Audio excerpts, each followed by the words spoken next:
if the public loses confidence in our criminal justice system, then our nation is in big trouble. The public is losing confidence, and they're losing confidence because they see everything as too technical. Too technical.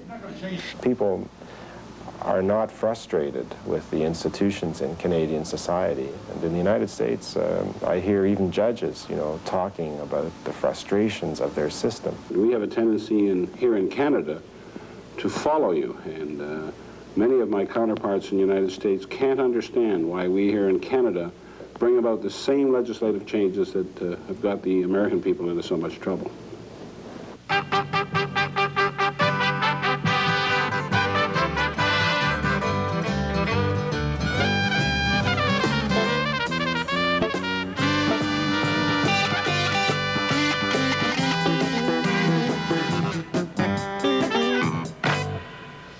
A tried and true way to solve a problem is to look around for somebody else's successful solution and copy it. A 12-year-old boy who can't hit a baseball with power to left field tries holding the bat the way Joe DiMaggio did. A city with a transit system that doesn't work emulates a like city with one that does, and so on. But what about a problem that is national in scope, a problem that goes to the heart and soul of a society and some of its most revered institutions? A problem, say, like ours with violent crime. Is there any place we in the United States could look for answers to this dilemma, one of the most severely wrenching we face? Well, as a matter of fact, there is such a place. It's called Canada, our good neighbor to the north. A country that, rightly or wrongly, is more often seen as the copier of U.S. ways rather than the other way around. But maybe the time has come to take a look at a few Canadian ways. We get such a look now in this report from WNED, Buffalo, New York. The narrator is Ron Arnold. Since 1900, nearly twice as many Americans have been murdered than have been killed on the battlefields of both world wars, Korea and Vietnam. The bare statistics of murder and violence provide no answers. They only raise provocative questions. In 1979, for every 100,000 Canadians, there were just over 2 homicides. In the United States, there were 10 killings per 100,000. That same year, there were only 631 homicides in all of Canada. The United States had over 21,000. In 1980, Canada had even fewer murders than the previous year, but in the United States, the violence increased again. Canada had 593 killings, down 6%. The United States over 23,000, up 7.4%. In both years, the cities of New York, Chicago, Houston, and Los Angeles all had more homicides than did the entire nation of Canada. Why do we permit it? Can it be stopped? How can two similar societies existing side by side have such drastic differences in violent crime? When I look at the United States, I think there's a number of reasons why your crime is higher than ours, not only in the category of murder, but in all crime. One, of course, is that you have some very, very large cities, so that when you have heavy densities of population, we know that affects crime rates. We also know that you have been on a thrust in the United States of building more and more rights for criminals and more of a permissive attitude, which has obviously weakened your criminal justice system and helped the criminal, but has done very little to help the victim of crime or the law-abiding citizens of your country. The American cities are really in trouble. There's the big ones. There's no question about that. Reporter Fran Lucca and Dr. Hans Moore, sociologist, York University, Ontario, Canada. You're looking for a solution to the violence and crime problem through criminal law and the criminal justice system. And I can surely tell you there's no solution along that line. I acknowledge that system, just to hold the line has to be in place, but the solutions will not come from courts, law and order, will not come from the criminal justice system, because the problems don't come there. There are many more guns available in the United States than in Canada. We've also had gun control laws that have controlled the use of guns here. I think another major difference is the level of drug use in the two countries. Alcohol use is somewhat similar, but hard drugs like heroin, cocaine are used much more extensively in the United States than here.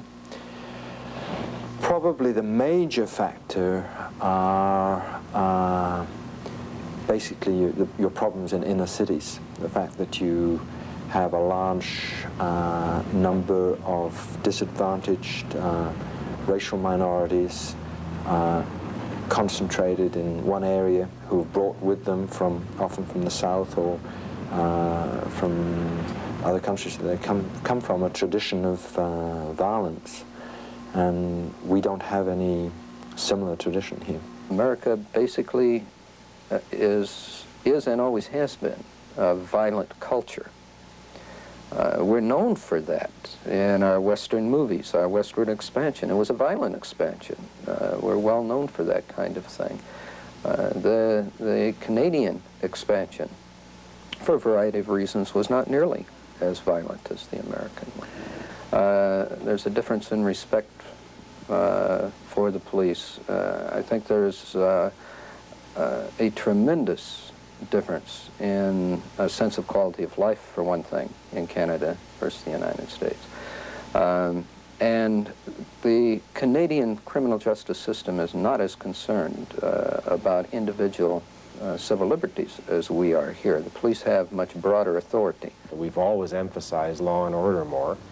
We've always had a very defined and respected police presence in all of the communities of Canada. You might say the British tradition, which was quite strong here at the beginning and continued to be very strong until recently, is a factor because the British are a law-abiding nation, and they influenced us quite a lot. I think also there are some important social differences between our countries. I travel a lot in both countries. And I feel more urban disintegration in the United States. When I visit cities, I notice parts of them that have no counterpart in urban areas of Canada. And I think that has a lot to do with crime.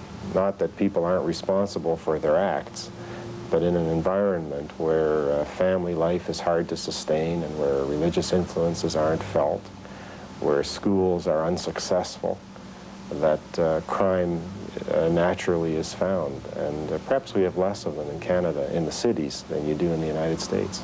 In the United States, we have a society that has much more urbanized population, has been involved in industry and commerce much longer and much more intensely. And I think what we're seeing is a natural progression that I'm frightened most of the Western world will soon experience. Dr. Robert Ford combines twin careers as a law enforcement officer and as a criminologist at the State University at Buffalo. All you have to do is look across the ocean and look what's happening in England. I remember when the English used to say, my heavens, I've only had hardly any suicides. I work with some people from Scotland Yard. They used to laugh. No suicide, very few of that, very few of this, very few homicides. And now England is having mass rioting similar to what we had in the 60s. I think it's a development pattern. Our political system and how it affects criminal justice operations is so ingrained and accepted here, it no longer receives attention. But it's disturbing to Canadians. Senior Judge R.B. Hutton, Province of Ontario. Many of your judges, not all, but many of your judges are on the elective system. No judge that I know about anywhere in Canada is elected. He is appointed, and appointed to hold office during good conduct, if I can say it that way. He has never put through an election, and speaking for myself, I was appointed almost 12 years ago, and I would not have been a provincial judge if I'd been asked to run in an election, because it's simply not my... I wouldn't run in an election for a dog catcher or anything else. I wouldn't do it. I've been in areas in the United States where literally senior police officials are voted in, like sheriffs and so on in areas. I guess what would concern me there is that if, is the person that has to go to get money from certain people to run his campaign to be voted in as sheriff, and I understand some of them go to the same people where the judge is running, the mayor. That, to me, could be very detrimental to good law enforcement and a sense of independence of the police and an independence of the courts. have visited American cities where positions of a senior command in the force are at the whim of the locally elected mayor. So if you have a change in mayor, he can completely change the top echelon of his police force. Now, I suppose all these things work, but they certainly open up some doors then to be very beholden to political people if you're not careful. I think our problem in the United States is not political courts and political police, but poor police and poor courts. I think compared to Canadians, given their gross national product, we in the United States spend a lot less and invest a lot less resources in police, for instance, and in courts than they do in Canada. And I do agree with our Canadian counterparts that I think the United States would do a lot better if it invested more money in police equipment, in police training, and police sophistication.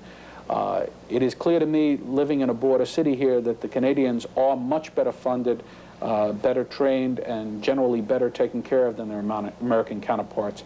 And I'm one who is convinced that professional police, decently backed up by quality departments, will make a difference in crime, and could. In Canada's three largest cities, Montreal, Toronto, and Vancouver, the salary for a police officer of 3 years' experience would be $31,000 a year. A 1981 survey of 29 major cities in the United States shows a police officer's salary range of $16,500 to a maximum of $20,500. Canadian authorities see their higher salaries as attracting top candidates to police work and as an aid in insulating their police from corruption.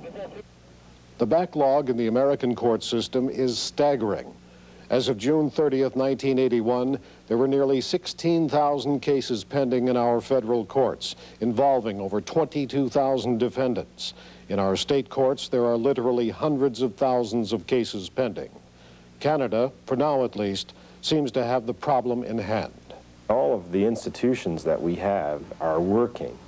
You know, our court system works. You don't have a very long time to wait. There aren't a lot of people sitting in jail who are not convicted, waiting for trial. You know, the trial procedure, although we want to improve it and make it more efficient, it works reasonably well. And people are not frustrated with the institutions in Canadian society. And in the United States, I hear even judges, you know, talking about the frustrations of their system. Now, people here don't have as many rights as they do in the United States. Inmates, I don't think, could get very far in courts if they wanted to. We don't exclude a lot of evidence and have so many mistrials and retrials. Retrials are so rare in Canada. Do solemnly swear that you will support the Constitution of the United States. Police rookies. What kind of a criminal justice system lies ahead for them in the 80s? One that has failed? One that can hold the line against crime? Or one that will eventually be able to protect the safety and rights of all citizens? What's your occupation? Early in the Reagan administration, Attorney General William French Smith formed a task force on violent crime to investigate the problem and recommend ways in which the federal government can start to win the battle against violence in the streets. The bipartisan commission came up with 64 proposals, toughening the federal policies that deal with the criminal. The commission hopes this will motivate state legislatures to reevaluate their justice systems. But the commission also recognized a deeper problem. If the public loses confidence in our criminal justice system, then our nation is in big trouble. The public is losing confidence, and they're losing confidence because they see everything as too technical. Too technical.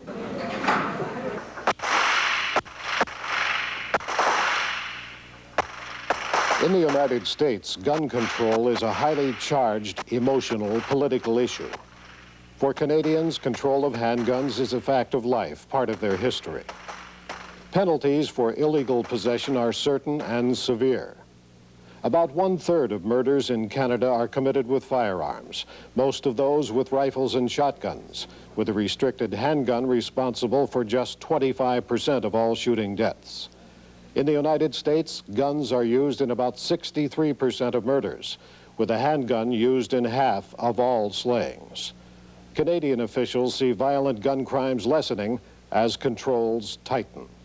Our new gun control legislation, as the minister responsible for it, I like to think that the latest round of gun control had a lot to do with last year's 18% fall in the national murder rate. When you talk about gun control, statistics also show that about 65% of your firearms deaths were caused by long guns. Mm-hmm. And we think right away when we hear of gun control, we think of the handgun. Yeah. Well, the gun control law that I'm referring to applied to handguns. But again, it's a difference in tradition between the two countries. We have no constitutional guarantee of a right to carry arms. And we've always had pretty tough laws. Oh, there's no doubt that our gun control laws are much tougher than yours. There's very, very strict laws on people buying a weapon, getting a firearm acquisition certificate. But I think what's even more, has more of an effect on crime is it's almost virtually impossible, one might say, to get a carrying permit here. There's very few people have a carrying permit in metropolitan Toronto, and we don't like giving out carrying permits. Our concern is that even very well-meaning citizens, but when they're carrying a gun, if they find themselves in a situation and lost control of their emotions, they might resort to the use of that firearm. Even without changing our present laws, there are measures that we can take, enforcement plans that we can put into action, which will substantially assist in dealing with the problem of handguns. Jeffrey Harris, Executive Director of the Task Force on Violent Crime, says this country must get tough on enforcing existing gun laws, and get tough now. One of the ways, for example, is we routinely decline to prosecute people who are found in possession of an illegal weapon if they're not using it in the commission of a crime at the time they happen to be found with it.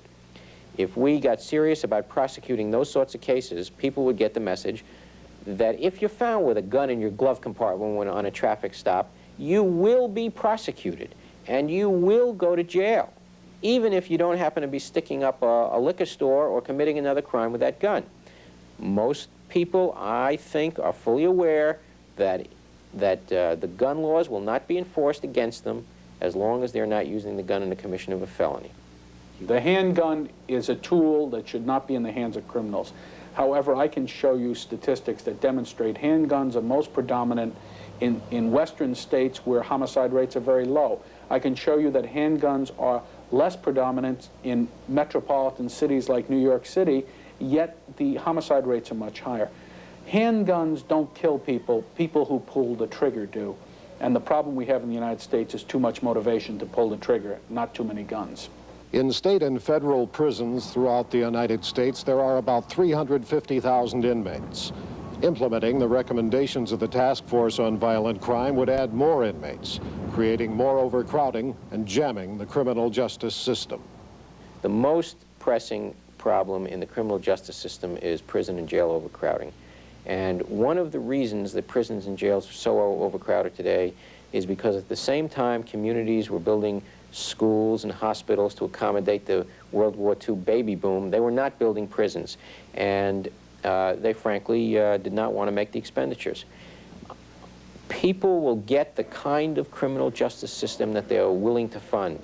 And until the public comes to grips with the notion that it does not pay to make your police more efficient or your prosecutors more efficient unless you have a place to put their work product, namely prisons, and those prisons need to be paid for with taxpayer dollars, and then the public will not have the kind of criminal justice system that they say they would like. The Canadian prison system could, if necessary, comfortably accommodate more prisoners. But again, the approach to dealing with crime and criminals brings out a clash of philosophies. The most startling difference to criminologists between our two countries, apart from the crime rate, which is quite different, is the rate of incarceration. I'm very much against wide use of incarceration, partly because it's becoming very expensive, but partly also because I don't think it's very rehabilitative. People have believed in the past, especially in the United States, where they had these great hopes that incarceration would give them a chance to change a person's personality and make them, treat them almost, and make them good. We went through the same period of thinking that. I'm more cynical about that now, and most Canadians are. We think the main purpose of prison is to punish people and to keep them off the street for a while. And we do use it a lot less than you do in the United States. Millhaven is a Canadian federal penitentiary, maximum security, with a special section for violent criminals. It has a different look when compared to most American prisons, but does share some common problems. Warden John Ryan. Well, Millhaven has been in operation for only about 10 years. It opened with problems, and it seemed to have a history of violence smash-ups up until a couple of years ago. Within the past year, we've had 2 relatively serious hostage takings and 4 murders, as well, I guess, as our share of one-to-one fist fights, etc., that are common. How about escapes? We had 2 escapes a little over a year ago. We haven't had any since. Our Attorney General doesn't appear to be in agreement with you in your proposal to more or less keep as many defendants out of jail as possible. Well, I think you have to go by what the people want in your country. And I think he's on to what I sense the American people want. They seem to feel that harsher punishment is really what is needed, and that if 5 years doesn't reform a person, then they should get 10 years or 15 years in prison, without really recognizing that the longer a person spends in prison, according to the statistics we have, even of the United States, the longer they're there, the more they're likely to engage in criminal activities after they get out. So we are moving in a different direction than you are. Canada has some innovative alternatives to incarceration. Crime victim compensation, where in selected cases, a citizen is reimbursed by the criminal for harm or loss. Community service orders, where a judge may order a defendant to work in the community. And 8 provinces have criminal injuries compensation, where a crime victim may receive money as if he had been injured in an industrial accident. The notion of the offender working or doing something to pay back the victim, I think in the long run does the greater good. As well, when you consider the terrible cost right now to operate the prisons and the overall economy of both of our countries, I think that's a good idea to try and find some alternatives. Rehabilitation of a criminal is very much like rehabilitation of an alcoholic or a drug addict. First of all, he's going to want to be rehabilitated. He has to have some personal desire to be rehabilitated, and then I think he can be helped. But if he's made up his mind that he's going to be a drug dealer the rest of his life, or he's made up his mind that he's going to rob banks whenever he gets out of jail, all your efforts and mine or anyone else's are not going to work.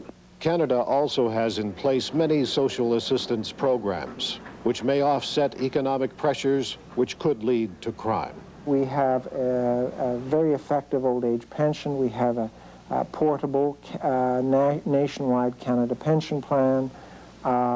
We have a fairly effective Canada assistance plan, which makes it possible for the provinces to make available a much more generous and a much more effective welfare system, so that where, in fact, we do have high unemployment, that I'm not saying that there aren't hardships and that there aren't all the devastating and difficult effects that follow unemployment, but they aren't cataclysmic like they are in the United States, where very often unemployed people who are unemployed for 5 and 6 and 10 years are so demoralized that they virtually are excluded from the social order. That economic arrangement, I believe, has a substantial impact on the production of violent crime. Is Canada doing something that we're not doing to keep the lid on violent crime? No, Canada historically and developmentally has just been a little luckier than us in that area.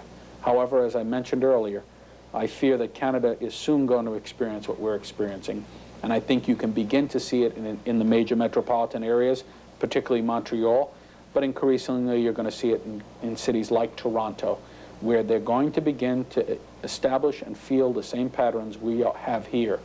They're getting to the same stage in economic and social development that we are, and they're going to suffer the same problems. What has concerned me as a chief of police in this country, and also as the chairman of the Law Amendments Committee of the Canadian Chiefs, is that we have a tendency here in Canada to follow you. And many of my counterparts in the United States can't understand why we here in Canada bring about the same legislative changes that have got the American people into so much trouble. Canadians doubt that their levels of violence will ever approach ours, and they're working to see that they don't. But as they look at the United States and its crime problem, they go beyond the crime statistics, the police and courts and prisons for answers. They look deep into our social fabric. I think the sorts of factors that your commissions in the 60s and 70s, the commission set up after the deaths of John Kennedy and Robert Kennedy and Martin Luther King, they said that violent crime had to do with social conditions. And if you look at the two countries, it's a very good explanation. If you look at the systematic research studies that have been done, they also show the same thing, what those commissions told us. I think you could do a lot more in inner city schools.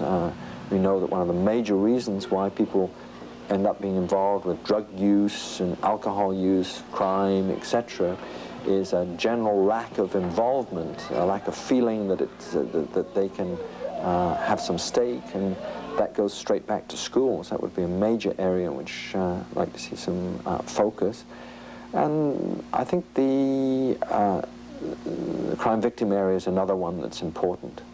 You see, the problems come from the construction of the social life. Look, I mean, if you keep your eyes open and go to some cities and look at some areas, yeah? I mean, nobody can be surprised that crime is a way of life. I mean, part of New York now look like, you know, the European cities after the war. I mean, just, you know, you don't have to have any theory or any no, just looking at saying if people live like that, yeah, then crime is not something special. Crime is you know, your normal way of going through a day. I'm sure everyone noticed the same thing I did about the Canadian approach to crime. In U.S. terms, it takes items from both the liberal and the conservative agendas. On the liberal list, tough gun controls, better pay and training for police, fewer people in prison, a strong government welfare system. From the conservatives, crime victim compensation, less emphasis on a criminal's rights, appoint rather than elect judges. But there's something else involved, isn't there? Despite our physical, cultural, and political similarities with the Canadians, there are also many differences, differences that are physical, cultural, and political. So only the ill-informed would suggest picking up Canada's crime solution lock, stock, and barrel as a quick fix for our problem, but by the same token, only a fool would suggest that there aren't things to learn from the Canadians. For U.S. Chronicle, I'm Jim Lara. Thank you.